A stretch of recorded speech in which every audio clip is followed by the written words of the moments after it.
Death and money, what do they have to do together? Well, a study found that by observing 1.6 billion people, that the more money you make, the wealthier you are, the longer of a life expectancy you have as well. And not by a little, by nearly a decade, that if you make over a particular level of income, that you will extend your life for quite a while.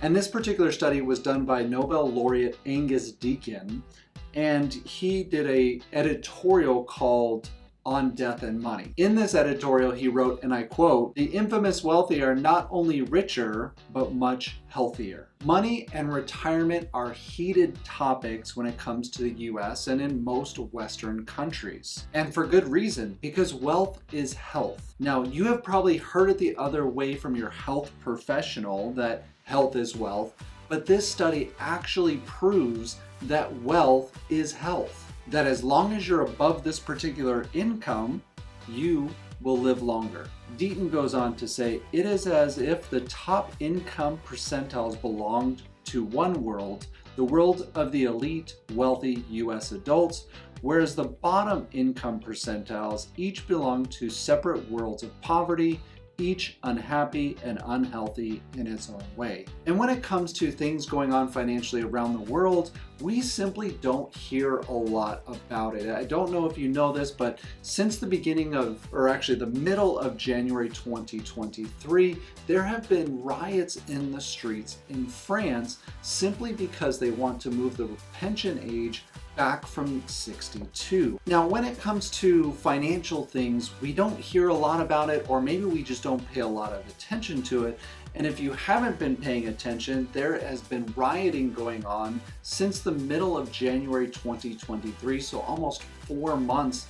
There have been burnings, and it looks a lot like the riots that we had here in the US. And it's all around the idea that they want to make changes to the pension fund that they have, which is basically the Social Security that we have here in America. And the reason why they want to do this, much like Social Security, is they are simply not able to keep up with the obligations or the promises that they have made, and they found that they're not able to sustain their current obligations. The way that it used to work, or was working before they changed it, was in France, the pension kicked in at age 62, which is relatively low compared to where it kicks in the US, which is very similar to Social Security, that it kicks in around 66 or 67, depending on how old you are or when you were born, which has now become 70 if you want full benefits. And all of this uproar is being caused because they're moving the age in France from 62, they currently just passed it, to the age of 64, which is still much lower than in the US. And I think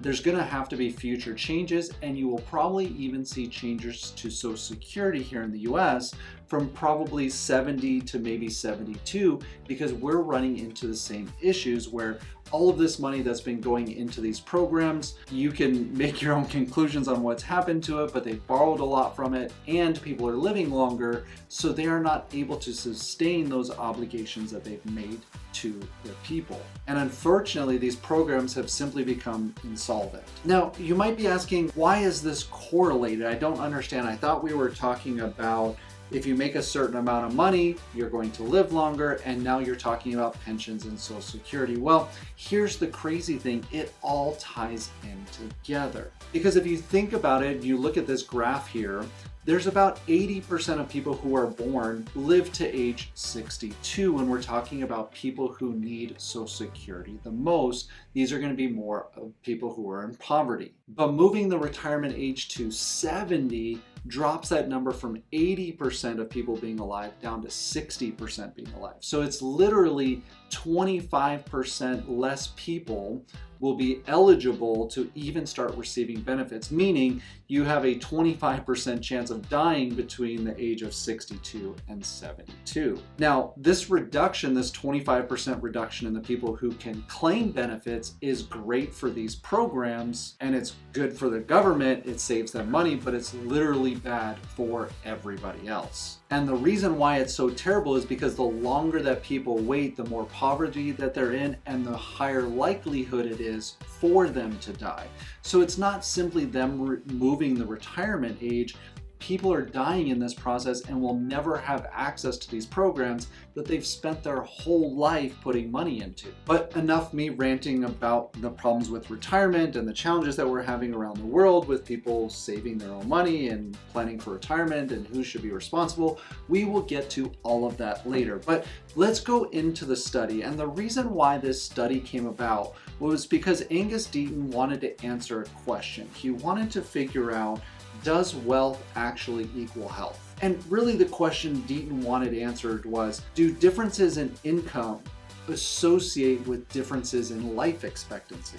Meaning, if you make more money, are you going to live longer? And the way they conducted this study was they took de-identified tax returns and also death certificates of more than 1.4 billion Americans from the years of 2001 to 2014. And they tracked the correlation between life expectancy and income. Now, if you remember that graph from earlier where we were talking about people having access to these programs, the ones that need it the most, that was tracking of the poorest people in America, those who need these benefits the most. And what we're going to do now is lay on top of that what it looks like the life expectancy if you have money, or if you're in this classification of the wealthy.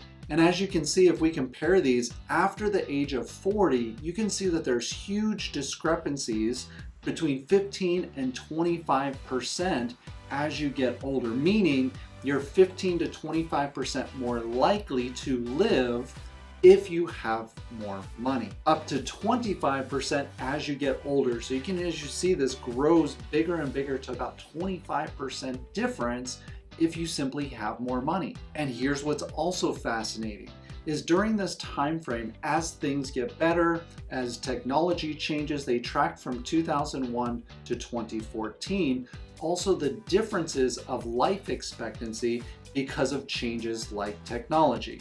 Now, they tracked it for both the wealthy and the poor. The wealthy's life expectancy increased by 3 years, while the poor's life expectancy only increased by 1 year. And as most people know, women tend to live longer in all of these categories, regardless of whether they're poor or wealthy. But what's really interesting is women of lower income outlived men by 6 years, whereas on the wealthy side, they only outlived men by 1.5 years. So the real question becomes, where does this disparity start to fall off? Like, how much money do you have to make to be in what's considered wealthy according to this particular study? And this study showed that if you made over $200,000 or anything above that, the margins got much smaller. It was very negligible difference. If you made $200,000 or $1 million a year, there was a very little difference in life expectancy. Now, if we were to calculate that for today, we could put it into a CPI inflation calculator, as you can see that we have here. And basically, you're just going to take 2014 and you're going to calculate that through 2023, and then you put in $200,000. It's going to calculate out a number for you, which ends up being about $258,000. Or if you are nowhere near this, you might want to overestimate and say maybe $300,000 a year by the time inflation hits it and you get to that particular income. So as you get over $250,000 or $300,000 a year, you can actually increase your life expectancy between 10 and 15 years, depending on men or women. So where do we go from here? And I was worried a little bit about the length of this video, so I hesitated in going into different directions, and there's so many different directions I think to take this particular study. And the first of them, which we'll do additional video on, is who ultimately is responsible, right? Because we have certain obligations and certain beliefs that we have depending on where we live. So who ultimately is responsible, A, for how much money you make, and B, for the lifestyle that you have in retirement? And now there's two kind of different camps here, and both of these voices are getting louder if you're paying attention to social media at all. We have those that are saying, well, it's the government's responsibility and we need to do something about all these people who are making lots of money, and we need to distribute that wealth amongst the people, more of that socialist thought process. And then we have the other side of the capitalist saying, well, really it's our responsibility. It's the individual's responsibility. They have choice, they have options. They get to pick and choose the type of life that they want to live. They get to choose what type of business they go into or what type of job they have. And so really it's up to the individual to make these decisions. And the important thing here to note is, final caption for this video is, where you live matters.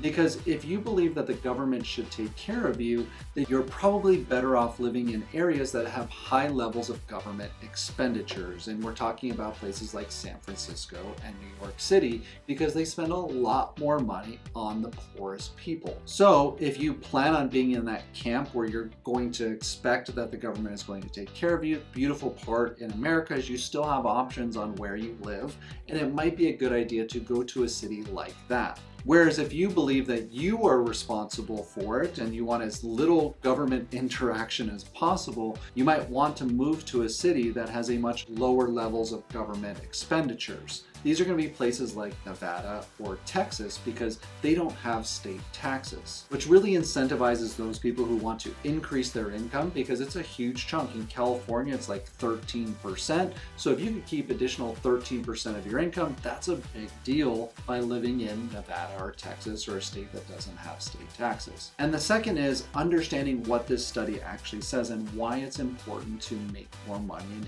increase your income. And I've been teaching people how money works for over a decade. I've taught thousands of clients and students, and I've helped hundreds of agents come into the industry to learn how to make more money. And the reason why obviously this is so important is because it does obviously extend your life according to the study. So I think it's important by the age of 40 to have some sort of plan to increase your income, maybe above $300,000 if you have the ability to be able to do that.